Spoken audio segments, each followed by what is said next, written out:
Começa agora o Gospel News. Hoje é quarta-feira, dia 29 de abril de 2026. Eu sou Karen Crisóstomo e nós vamos juntos aqui pela Rede Gospel de televisão e também pelo YouTube Rede Gospel TV Oficial com as principais notícias do Brasil e do mundo. Vamos aos destaques de hoje.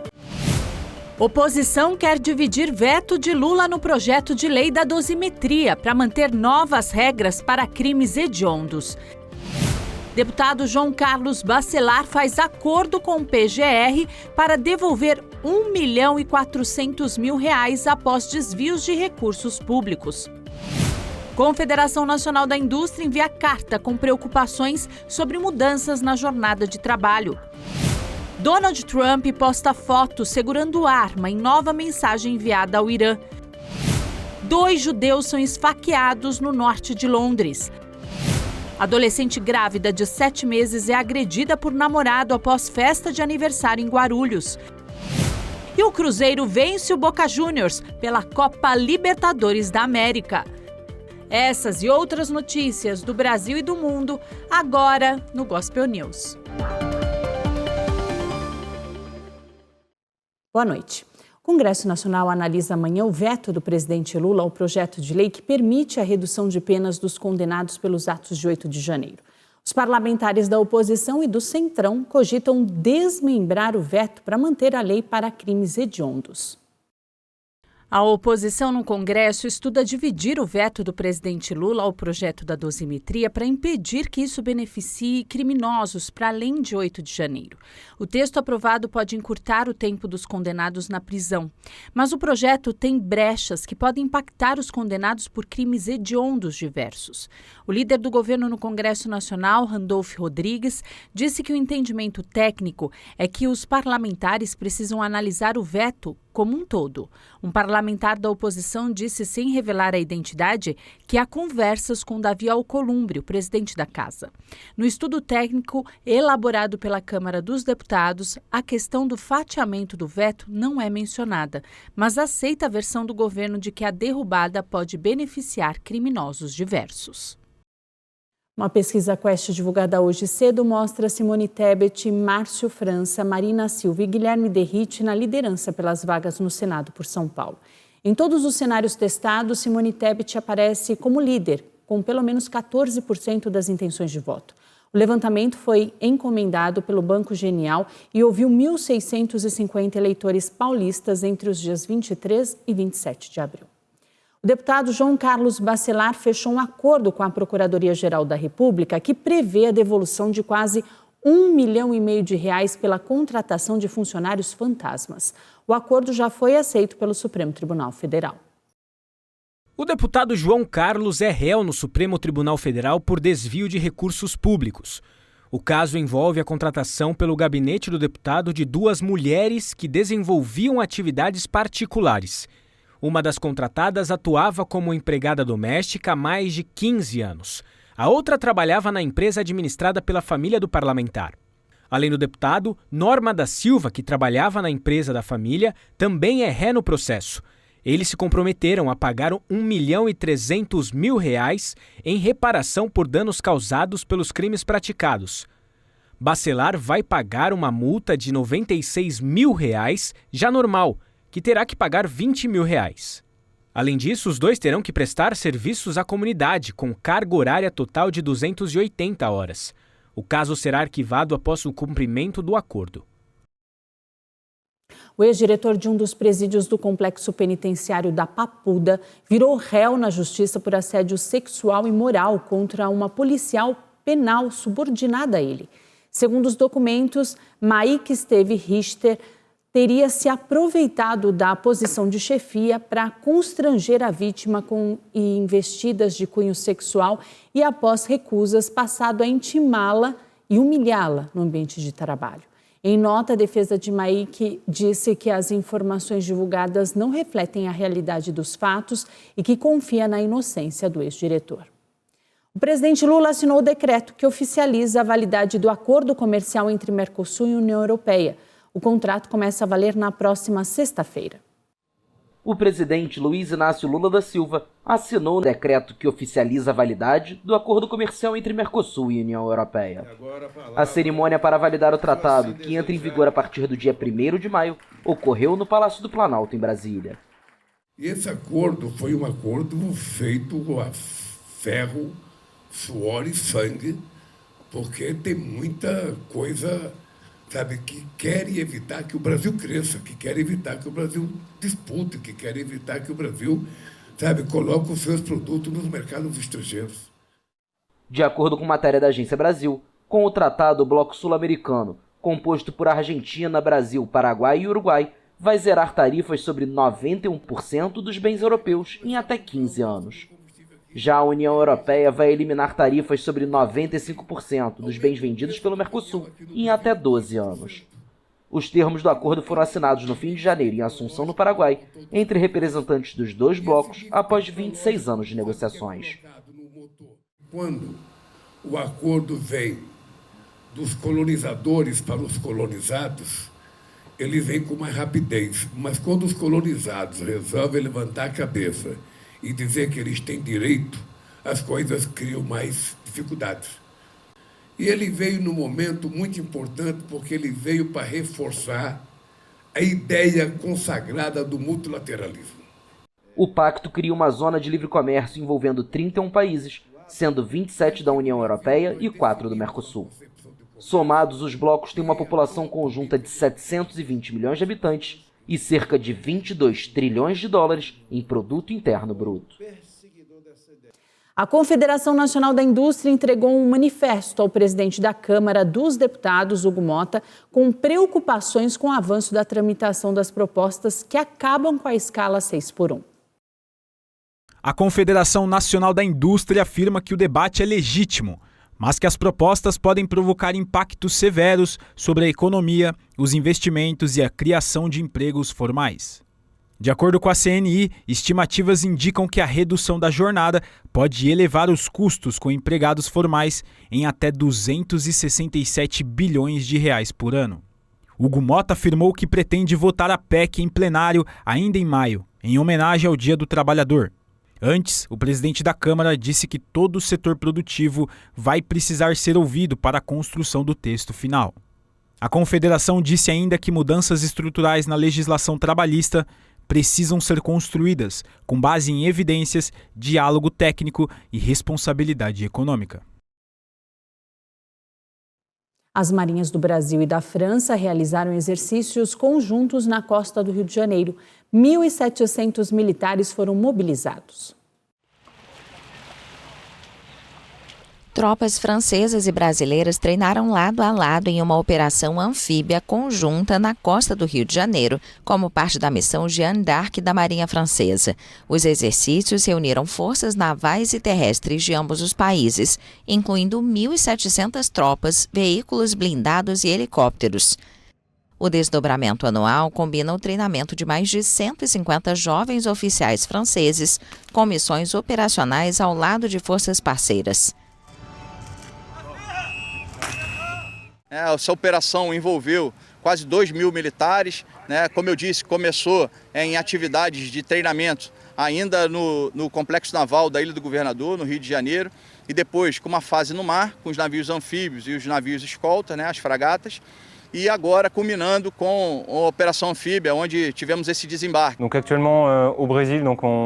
Estamos atualmente no Brasil, onde nos preparamos para realizar um exercício conjunto. Existem vários objetivos. O primeiro é aprimorar a interoperabilidade entre as Forças Armadas brasileiras e francesas. O segundo é refinar nossos procedimentos conjuntos para que possamos ser empregados em uma operação ao lado das Forças Armadas brasileiras.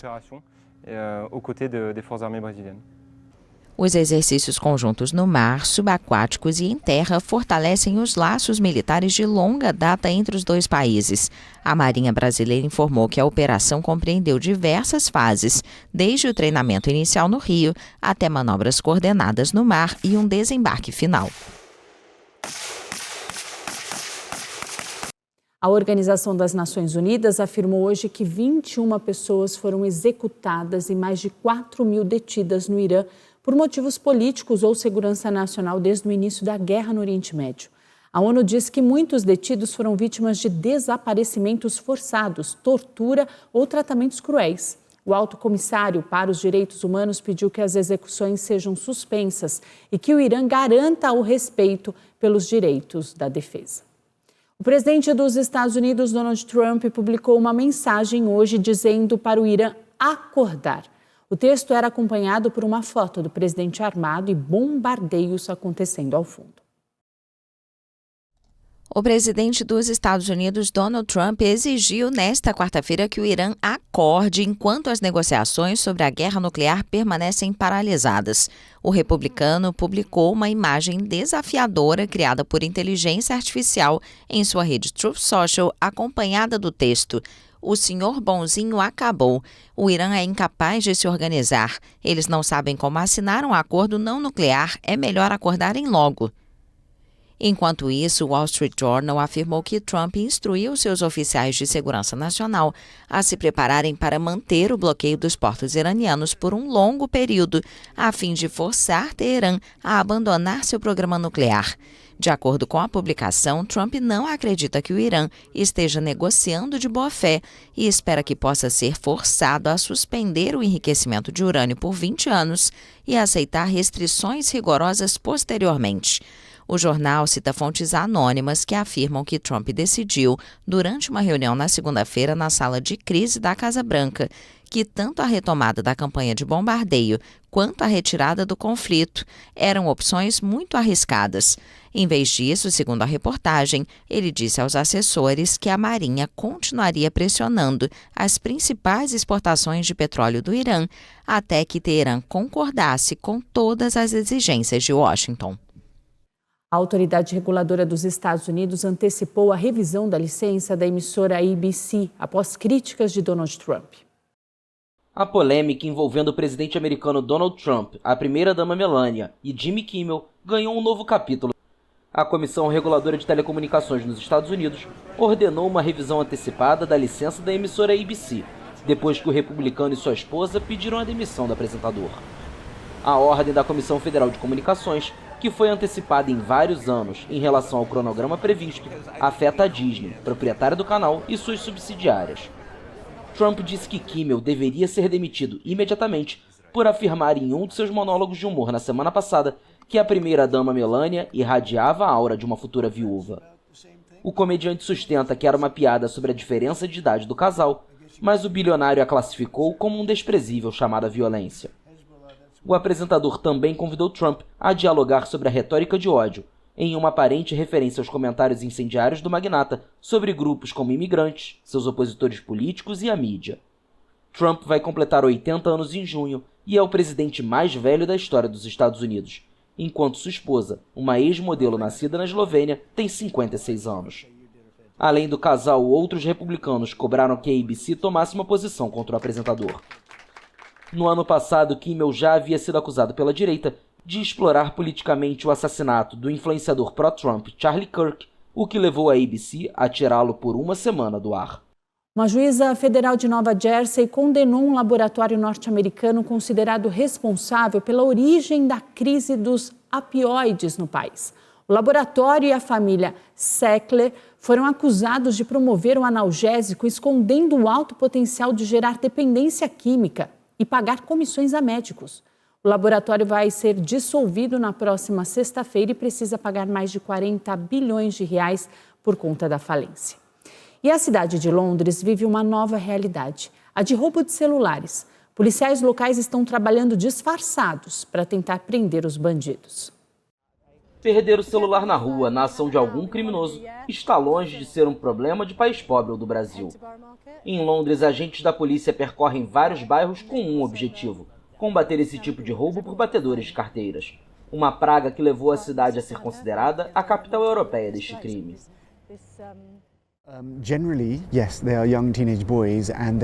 Geralmente são adolescentes recrutados por grandes grupos do crime organizado. Embora possam pensar que estão cometendo um pequeno delito isolado, isso se integra a uma rede maior, uma rede que leva a grupos do crime organizado, e na verdade ao exterior. Essas atividades se espalham pelo mundo todo e vimos isso quando conseguimos rastrear os celulares e descobrir que eles estavam em contêineres de carga em outros lugares. And these parts go all over the world, and we've seen that when we've been able to track the phones and find out they're in cargo containers elsewhere. A polícia explica que há muitas vítimas em potencial dos ladrões de celulares, principalmente pedestres, que pegam os aparelhos para consultar uma rota ou ouvir música.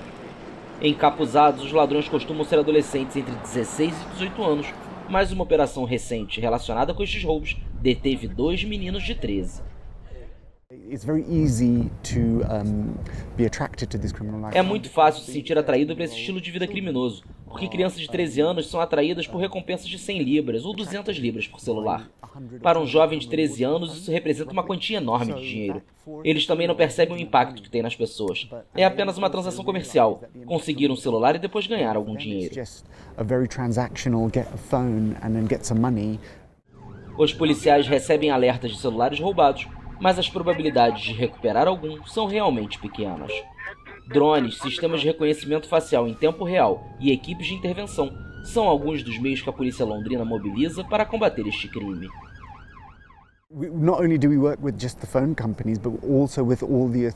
Não trabalhamos apenas com empresas de telefonia, mas também com autoridades da Europa. Tivemos uma conferência com forças policiais de todo o mundo. Vieram para entender o que fazemos, para compartilhar soluções e para que possamos trabalhar juntos, porque estamos vendo isso acontecer no mundo todo. Os celulares roubados costumam ser exportados, reativados e revendidos no exterior em poucos dias. Em 2025, a polícia de Londres desmantelou uma rede suspeita de ter introduzido como contrabando na China até 40 mil celulares roubados no Reino Unido. E nessa quarta-feira, 2 judeus foram esfaqueados no norte de Londres. O suspeito de 45 anos foi detido. 2 homens judeus foram esfaqueados nesta quarta-feira no norte de Londres após uma série de ataques incendiários visando locais judaicos. As vítimas, de cerca de 30 e 70 anos, foram atendidas por um serviço voluntário judaico de ambulâncias e apresentam condição estável. A polícia de Londres informou que um suspeito de 45 anos foi detido após tentar esfaquear policiais. Um grupo judaico de vigilância comunitária disse que um homem foi preso após ser visto correndo com uma faca, tentando esfaquear membros judeus do público. O incidente na capital britânica ocorreu em Golders Green, bairro que abriga uma grande comunidade judaica. É muito preocupante para todos nesta casa. Há uma investigação policial e acho que todos devemos fazer o que pudermos para apoiar essa investigação e temos que ser absolutamente claros em nossa determinação de lidar com qualquer uma dessas ofensas que temos visto muito nos últimos tempos. O episódio acontece após uma onda de ataques incendiários contra sinagogas e centros comunitários no norte de Londres nas últimas semanas. Em outubro do ano passado, um ataque a uma sinagoga no norte de Manchester deixou 2 mortos e 3 feridos, aumentando a preocupação entre as comunidades judaicas. E no próximo bloco, nova fase da Operação Contenção tem como alvo a família do rapper Oruan. E a adolescente grávida de 7 meses é agredida por namorado após festa de aniversário.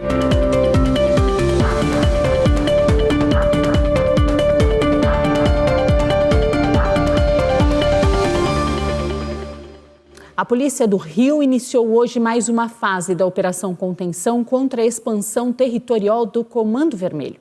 O rapper Oruan, a mãe dele e o irmão foram alvos. Agentes da Delegacia de Repressão a Entorpecentes saíram para cumprir 12 mandados de prisão preventiva. Oruan, filho de Marcinho VP, a mãe dele e o irmão estão entre os alvos. Oruan já era considerado foragido da Justiça desde fevereiro, após violações na tornozeleira eletrônica. Ele responde a um processo por tentativa de homicídio durante uma confusão com policiais na porta de casa, em julho de 2025. A delegada Yasmine Verghetti afirmou que Marcinho VP exerce total influência hierárquica no Comando Vermelho. Segundo ela, Marcinho reúne o dinheiro ilícito do tráfico e a família dele usufrui e gerencia, lavando e ocultando com imóveis e comércios. A operação desta quarta-feira é resultado de 1 ano de investigações baseadas em dados extraídos de dispositivos eletrônicos apreendidos e no cruzamento de informações financeiras. A investigação afirma ainda que recursos do tráfico eram repassados por lideranças da facção a operadores financeiros. Esses operadores realizavam a fragmentação dos valores por meio de contas de terceiros e usavam os recursos para pagar despesas. O advogado Fernando Henrique Cardoso Neves, que faz a defesa de Oruan, afirmou que ainda não teve acesso ao novo pedido de prisão do cantor. Já o advogado Flávio Fernandes, que defende Márcia Gama, também disse que não teve acesso aos autos. A Operação Contenção já capturou mais de 300 pessoas e deixou 136 mortos em confronto. A polícia afirma ainda que 470 armas foram apreendidas. A Quest mostrou hoje que 54% dos eleitores de São Paulo aprovam o governo de Tarcísio de Freitas. 29% dos eleitores disseram que desaprovam a gestão. Em um outro recorte, a Quest mostra que Tarcísio tem até 38% das intenções de voto e Fernando Haddad, do PT, soma apenas 26%. Nos cenários testados, o candidato do Missão, Kim Kataguiri, aparece em terceiro lugar com 5%. O levantamento foi encomendado pelo Banco Genial e ouviu 1.650 eleitores de São Paulo entre os dias 23 e 27 de abril. Um jovem de 18 anos foi preso em flagrante pela polícia após agredir a namorada, uma estudante de 16 anos grávida de 7 meses em Guarulhos, na Grande São Paulo. Uma câmera de segurança registrou o momento das agressões. As imagens mostram o rapaz de 18 anos agredindo com muita violência a namorada grávida de 7 meses. É possível ver que o rapaz dá ao menos 6 socos no rosto e 5 chutes na cabeça da vítima. Em seguida, ele levanta a adolescente, a coloca no ombro e vai embora com ela. Mais pra frente, os dois caem no chão novamente. De acordo com o boletim de ocorrência, a violência foi motivada por ciúmes. O agressor, que estaria embriagado, passou a desconfiar que o filho esperado pela jovem não seria dele, após vê-la conversando com outra pessoa durante a festa. Uma mulher que passava pelo local interrompeu as agressões e chamou a polícia. Os policiais foram até o endereço e encontraram a vítima com vários ferimentos no rosto. A adolescente foi socorrida e levada a um hospital. Os médicos descartaram riscos imediatos para a gravidez. O jovem foi preso, ele é pizzaiolo e acabou indiciado por lesão corporal. Durante o interrogatório, ele optou por permanecer em silêncio. A seguir, a União Europeia acusa a Meta de permitir acesso de menores de 13 anos a aplicativos. E a vitória do Cruzeiro na Copa Libertadores.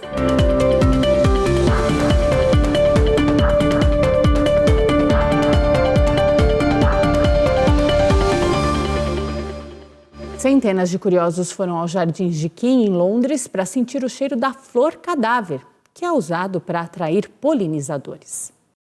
Esta enorme flor é a maior do mundo e ostenta um nome curioso, flor cadáver.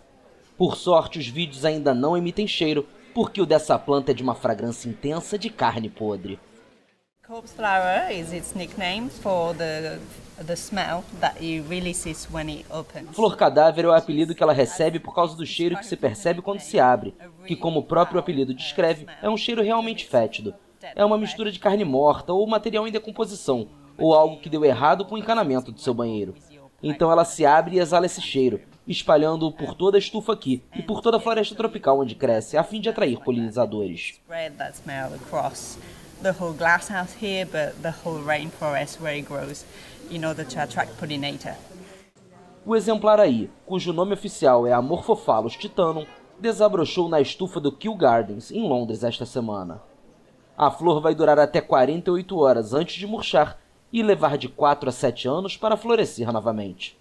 Apesar do cheiro, há quem goste e a flor atrai muitos curiosos. Não é terrível e eu tenho um olfato muito bom. Não me incomoda, eu gosto. É bem impressionante, muito maior do que eu imaginava. Não cheira tão mal. O cheiro de vez em quando fica parecido com bafo de cachorro. A flor alcança quase 3 metros de altura e 1,5 metros de diâmetro. A planta só cresce naturalmente na ilha de Sumatra, na Indonésia. Crescimento lento do número de tigres em uma cidade de Bangladesh alimenta temores de um futuro sem o predador. Hoje, pouco mais de 120 animais lutam contra a caça ilegal e as mudanças climáticas. Bangladesh luta para conservar sua população de tigres, mas especialistas dizem que os números não estão aumentando rápido o suficiente.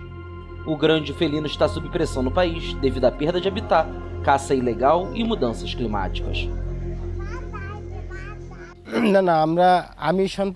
Não estou satisfeito com o número de tigres. Precisamos de mais, porque cerca de 500 tigres deveriam estar nos 6.000 km² da nossa parte de Sundarbans, em vez de 125 ou 130. Os Sundarbans constituem a maior floresta de manguezal contínua do mundo, cobrindo cerca de 10.000 km² no delta dos rios Ganges, Brahmaputra e Meghna, entre a Índia e Bangladesh. Tiger poaching, deer poaching. A caça furtiva de tigres, a caça furtiva de veados e os desastres naturais que afetam os Sundarbans, como os tufões, também ceifam a vida de tigres. Acreditamos que essas sejam as principais causas do lento aumento da população de tigres.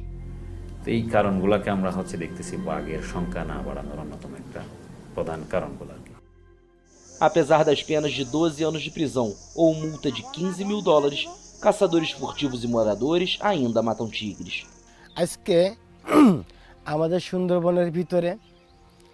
Não importa se centenas de funcionários do Departamento Florestal estiverem vigilantes aqui. As pessoas entrarão na floresta para seu sustento de qualquer maneira. Mas se um morador ouvir o rugido de um tigre, ele pensará 2 vezes antes de entrar em Sundarbans para roubar. Nenhum funcionário florestal será necessário.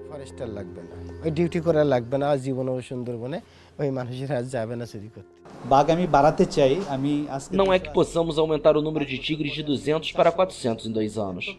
Não funciona assim.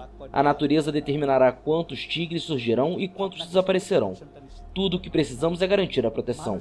Não deve haver nenhuma intervenção humana, como a caça ilegal de cervos ou de tigres. Temos que manter os ecossistemas, e os pescadores não devem usar veneno para a pesca, porque o ecossistema aquático é uma camada. A nação asiática de 170 milhões de habitantes prometeu em 2010 dobrar sua população de tigres, então estimada em 414. Mas um censo rigoroso com armadilhas fotográficas em 2015 revisou a população para baixo, para 106. Em 2024, esse número era de 125 animais, um aumento de aproximadamente 2 tigres por ano.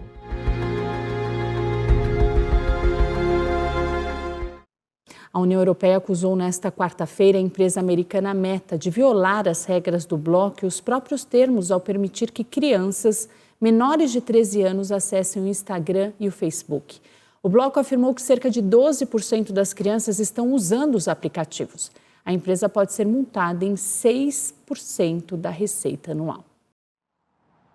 A União Europeia acusou a Meta de permitir que crianças menores de 13 anos acessem o Instagram e o Facebook. Foram divulgadas nesta quarta-feira as conclusões preliminares de uma investigação iniciada há 2 anos pelo braço executivo do bloco contra a gigante americana. O levantamento pode resultar em uma multa equivalente a 6% da receita anual do grupo. A Comissão Europeia afirmou que aproximadamente 12% das crianças menores de 13 anos acessam os aplicativos da Meta.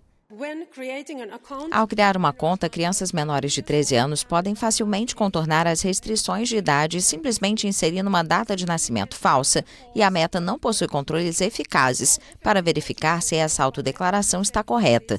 Também concluímos que a ferramenta para denunciar crianças menores de 13 anos não é fácil de usar e muitas vezes carece de acompanhamento adequado.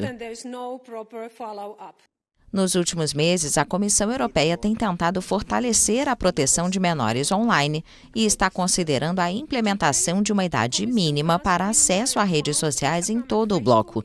A União Europeia lançou diversos procedimentos para proteger crianças e adolescentes online, citando evidências científicas que indicam que eles são os mais vulneráveis aos potenciais danos causados por esses serviços. Há um mês, a Comissão Europeia iniciou uma investigação sobre o Snapchat, uma das plataformas mais populares entre os adolescentes, que também é criticada por não verificar a idade dos usuários, e ainda exigiu que o TikTok modificasse sua interface, considerada viciante e potencialmente prejudicial ao bem-estar dos usuários. A FIFA anunciou um aumento nas premiações da Copa do Mundo. Serão distribuídos cerca de 4,5 bilhões de reais. A entidade também espera receitas na ordem de 65 bilhões de reais até o final do torneio, em julho. A seleção campeã deste ano vai levar para casa 250 milhões de reais. O Cruzeiro venceu o Boca Juniors pela Copa Libertadores, mas o final da partida foi marcado por uma briga generalizada. Na Sul-Americana, o Santos empatou com o São Lourenço. O Santos foi à Argentina enfrentar o São Lourenço. Aos 27 minutos do primeiro tempo, Alexis Coelhos chutou de longe e abriu o placar. Mas alguns minutos depois, o Santos trocou passes em uma jogada iniciada por Neymar e Gabigol empatou. O Cruzeiro recebeu o Boca Juniors pela Copa Libertadores da América no estádio Mineirão. Quase 60 mil torcedores estiveram nas arquibancadas. O gol da vitória da Raposa saiu no final da partida com Neizar Vidiarreal. Mas após o apito final, os jogadores argentinos foram para cima dos brasileiros. O treinador do Cruzeiro, Arthur Jorge, cobrou a Conmebol por possíveis punições e disse que o VAR existe para revisar esse tipo de acontecimento. O Gospel News desta quarta-feira fica por aqui. A todos vocês, uma ótima noite. Amanhã, a partir das 7, estamos de volta com as principais notícias do Brasil e do mundo. E até lá, você fica muito bem informado no YouTube Rede Gospel TV Oficial e também no Spotify Gospel News em 3 minutos. Uma noite abençoada e até amanhã.